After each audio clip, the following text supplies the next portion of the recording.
Grazie Pino, e adesso la canzone napoletana con Guido.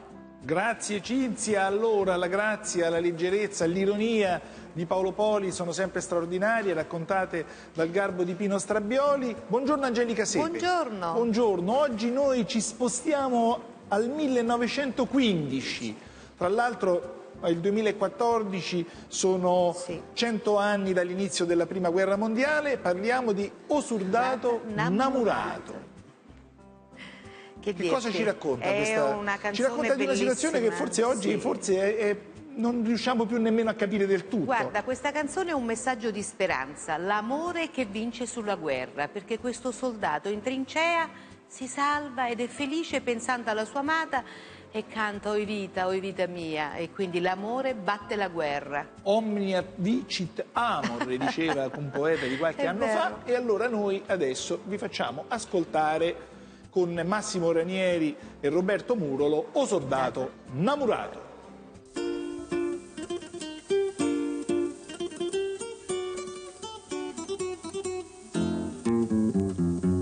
Stai lontana da sto cuore e a te volo pensieri, niente voglia e niente spera che tenerti sempre a fianco a me. Si sicura che st'amore come so sicure te. Oi vita mia, oi cuore, e che sto cuore sei stata o primo amore o prima e l'ultimo sarai per me.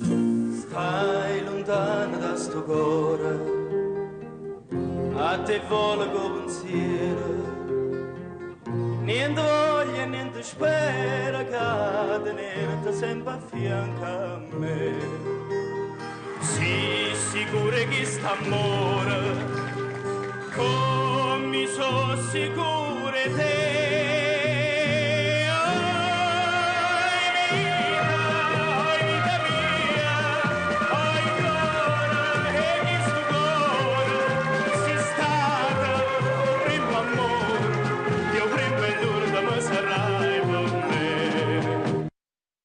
La malinconia, ma anche la passione che riscatta il dolore per la lontananza e lo fa diventare gioia. Ma tu poi pensa all'energia di questa canzone quando grida "Oi vita mia", cioè proprio D'altronde ci sarà anche qualche motivo per cui questa canzone è diventata l'inno del Napoli. L'inno del Napoli, e si canta solo quando il Napoli vince, quindi vi raccomando. Non voglio fare battute, vita mia. voglio fare battute su questo, ricordiamola così. però questa meravigliosa canzone, e ricordiamo anche l'interpretazione, non siamo riusciti a trovarla, di Anna Magnani nella Sciantosa, che ne ha fatto una versione molto, molto casta, molto intima, molto bella, però devo dire che nella composizione musicale, Massimo Ranieri, nella composizione musicale questa canzone ha bisogno di essere cantata con allegria, perché è un inno alla vita e ha un'energia unica. Cantatela che porta bene. Cantatela che porta bene, oi vita mia, Gemma. Grazie, parliamo di un dato positivo.